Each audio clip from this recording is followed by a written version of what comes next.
Tropical Typhoon, Chairman TV. Weather update. Helping homeless people. Please subscribe.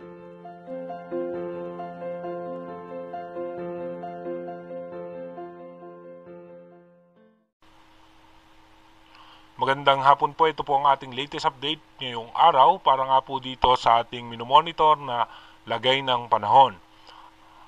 Mapapansin nga po natin patuloy pa rin umiiral itong southwest monsoon sa ating bansa at bagamat umiiral ang ating southwest monsoon, nakakaranas pa rin po tayo ng maalinsangang panahon. Asahan po natin na meron pang mga pag-ulan sa may parte ng Luzon, Visayas, Mindanao hanggang sa may parte ng Palawan, makakaranas tayo ng mga pag-ulan. At tayo naman sa ating advanced weather forecast, posible nga na magkaroon tayo ng mahinang bagyo o tropical depression na papasok sa ating Philippine Area of Responsibility at ito nga po ay habang lumalapit sa ating kalupaan ay posibleng mag-downgrade into low pressure area. At magkakaroon tayo ng panibagong low pressure area dito nga sa may eastern section ng Northern Luzon. Ayun po yan sa ating European Center.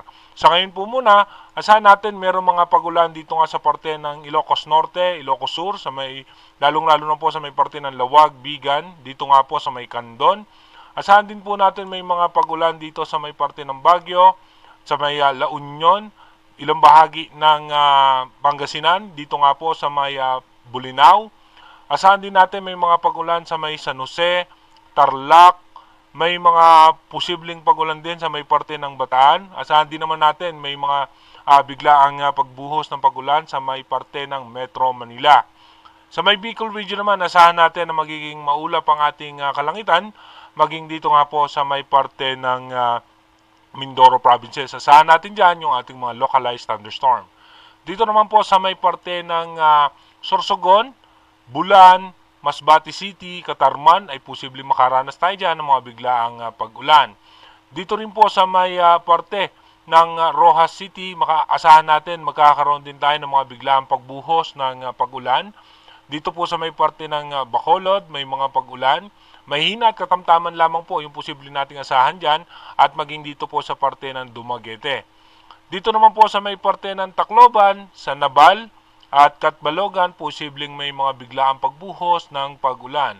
Sa Mindanao naman po, asahan natin mayroong pag-ulan dito sa may parte ng Surigao, Butuan, Claveria, dito sa Marawi, Malaybalay, Salaak, Pagadian, Dipolog, Ipil, Zamboanga Peninsula, Cotabato, Davao, Tagum, Lebac at Coronadal, meron po tayong mga posibleng pag-ulan. Dito naman sa may Palawan, asahan natin may mga pag-ulan sa may El Nido, Taytay, dito sa Puerto Princesa, Palawan, dito sa may Quezon at Batarasa. Dumako na nga po tayo sa ating advanced weather forecast. Ayon nga sa ating advanced weather forecast, bukas nga po August 20, asahan pa rin po natin may mga pag-ulan po tayong mararanasan. At pagdating naman po ng August 21, mapapansin nga po natin, dahan-dahan nga pong hihina yung ating southwest monsoon dahil hahatakin po yan nitong low pressure area sa may parte ng Vietnam.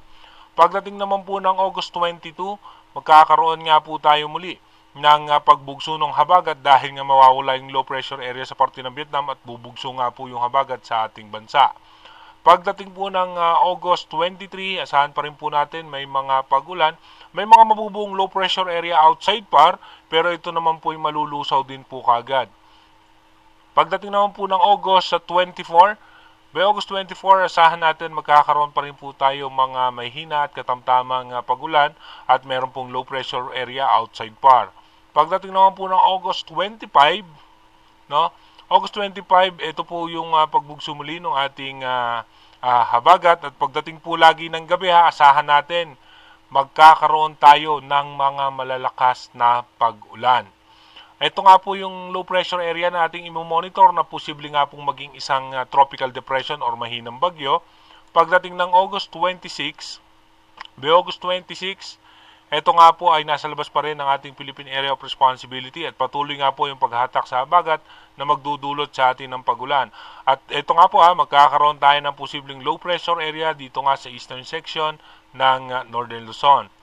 By August 27, tuloy-tuloy nga po makakaranas tayo ng mga pag-ulan At pagdating naman ng August 28, dito nga po magda-downgrade yung posibleng tropical depression, magiging low pressure area. At ito nga pong low pressure area na nasa eastern section ng ating Northern Luzon, mababa naman po ang tsansa na maging isang ganap na bagyo. Maging handa nga po tayo dahil nga posibleng tuloy-tuloy na araw, puro gabi. No, mas madalas nga po, mas malalakas ang ulan po sa gabi at madaling araw, kaya iba yung pag-iingat sa ating mga kababayan. By August 29, tuloy-tuloy nga po malakas yung pagbugso ng ating habagat na hinahatak nga po nitong low pressure area na nasa eastern section ng Northern Luzon. Iba yung pag-iingat na at paghanda sa ating mga kababayan dahil kahit papano maiibsan nga po yung init na ating mararanasan sa mga susunod na araw dahil nga po sa muling pagbugso ng ating habagat na posibleng hatakin nga ng mga posibleng sama ng panahon na makakapekto sa ating bansa. Mag-iingat po tayo palagi. God bless po sa ating lahat.